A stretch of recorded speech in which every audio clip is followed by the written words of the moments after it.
Fan, because I called his coming-out fight against Bradis Prescott and then various other stepping stones throughout his career. I also think is one of those guys that, if you tell him he can't do something, he wants to show you in shock. 1,000%. Absolutely right. I also think Canelo is slowing down. I didn't give, Canelo more than like 3 rounds. Yeah, maybe 4 of them. I'm just being gentle. You know, becoming the first undisputed world champion in the 4-belt era in 3 different weight classes really, and the way he did it in, the class that he showed. Joe Rogan reacted to Terence Crawford defeating Canelo Alvarez and highlights how Crawford thrives under doubt. He explains that when people claim Crawford cannot rise to the challenge, it fuels his determination to prove them wrong. Rogan points out Crawford's slick style and precise striking that allowed him to showcase his power on the biggest stage. He believes his victory cements Crawford as one of the most skilled fighters in boxing today. Bong Hill tweeted that, "I'm now convinced Crawford would beat any version of Floyd Mayweather." This bold statement reflects how highly Crawford's recent performance is being regarded in the boxing world. Beating Canelo Alvarez has pushed his legacy to a new level, making many believe he could surpass even the undefeated Floyd Mayweather. Crawford's dominance across weight classes and his ability to adapt in the ring show why this claim is gaining traction. Get ready to subscribe totally to that because, again, you're talking about somebody who is stubborn. And who wants to prove everything he can prove. 100%. I agree with that too. But I think in boxing and certainly in MMA, there's a certain amount of years where a fighter can keep the RPMs up. And, when they're in the red line. And there's some people subscribe to the idea of 9 years. 9 years is the most that a elite fighter in MMA has performed at their prime. I think that's a bullshit number because I think it's entirely dependent upon lifestyle, nutrition, discipline, physical attributes. There's a lot of factors. George Foreman won the heavyweight championship of the world in boxing at age 45. True, but he took 10 years off. Yes. Gareth, speaking as a commentator, highlighted how Terence Crawford delivered one of the most tremendous performances boxing has ever witnessed. He pointed out that Crawford not only moved up 3 weight classes to face Canelo, but also came into the fight older than him. And after more than a year away from the ring, despite those challenges, Crawford showcased mastery, skill, and composure that few fighters in history have ever displayed. Gareth stressed that fans should recognize this as a once-in-a-lifetime display of greatness, proving Crawford's ability to overcome every obstacle and rise above all expectations. Shakur Stevenson says on X that respect to Canelo, "It's a lot of soft fighters in the sport who's scared to fight against other great fighters. But salute to you, champ, not being scared to put it on the line against everybody. You are a legend." His message shows deep appreciation for Canelo's courage to face challenges that many avoid. Stevenson's words remind fans that greatness isn't only about winning, but about taking risks against the best. Throughout the course of the week, we said that this is a game of IQ. There's going to be movement within the fight. You're going to have to answer different types of questions and bring different types of game plan. Crawford did that. He was able to do it backwards. He was able to do it forwards. He could trade in the pocket, catch the stuff, and then counter. He was absolutely magnificent. Listen, I know this is raw and we've only just walked out the stadium, right? 10 minutes ago. And when the dust settles on this, we'll probably have better answers and better thought processes. And I'm sure people watching this will get stuck into the comments and maybe say what I'm about to say is quite outlandish. That might be the single best performance that I have ever witnessed live. It was absolutely tremendous. You've got to take into consideration the weight jump.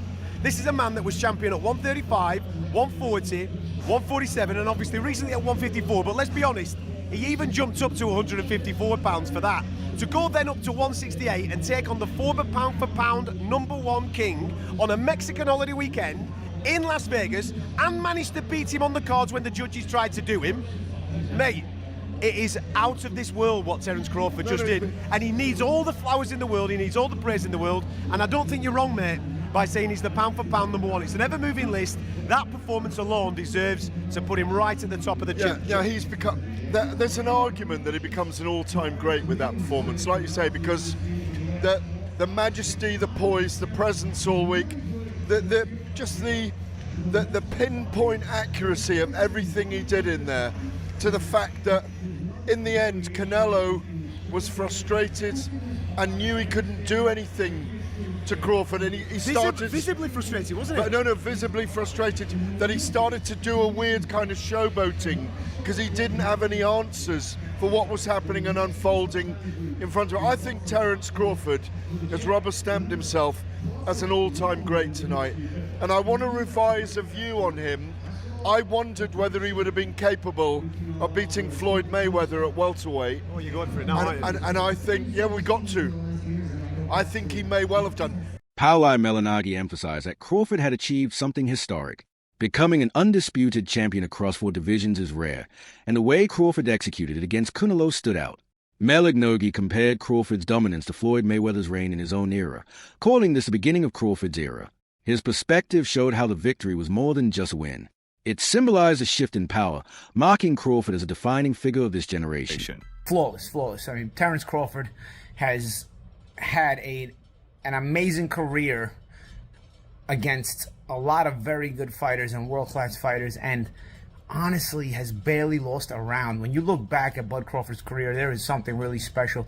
It's one of those things now, because now I've now seen back-to-back generations of Floyd Mayweather and Bud Crawford, and man, you know, it's one of those things where now I understand why the people that lived in the Ray Leonard era say, you know, wish we could see Ray Leonard against Mayweather, and how that would be. Because it just leaves such an empty feeling when you have such special fighters that were in different generations, and you saw both of them. You know, I saw the entirety of the Mayweather generation. I saw the entirety of the Bud Crawford generation. Just incredible. Really, really incredible. And I know Mayweather gets a lot of hate, but for me, he's a tremendous, tremendous fighter. And Terence Bud Crawford is in that realm as well. And it's a fight we'll never get to see. So what are we going to do, you know? It'll be up to the fantasy fights, you know. But let's get into it, man. I want to get into the undercard as well and some of my thoughts on the Netflix show. But let's get into the main event first. Crawford really boxed very, very well, very, very intelligently. The question mark was what happens when Crawford gets hit cleanly. I'm not sure he got hit cleanly the whole fight. You know, he got hit with some partial shots. Some shots landed cleanly, but by the time Canelo started landing anything cleanly, I think he was hesitant because he was getting countered so much that he was taking some of the steam off the shots in order to hope to be more accurate. Because even late in the fight, there were a couple of shots that Canelo landed, but they barely moved. Devin Haney's sharp reaction summed up just how dominant Crawford was.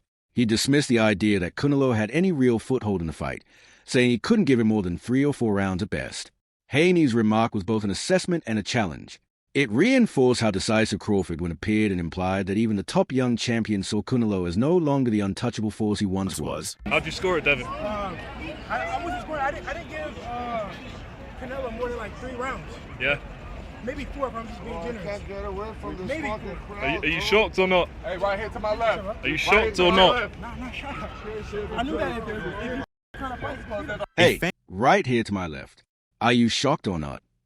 A fan tweeted, "True competitors are all champions. There is no loss in the pursuit of sincere glory. Thank you and congratulations to Terence Crawford and Canelo Alvarez. The warrior spirit won tonight." This message highlights a respect for both fighters, showing that true greatness is measured not only in victory, but in courage and dedication. Bill Haney believed Crawford's dismantling of Canelo was even easier than his victory over Errol Spence.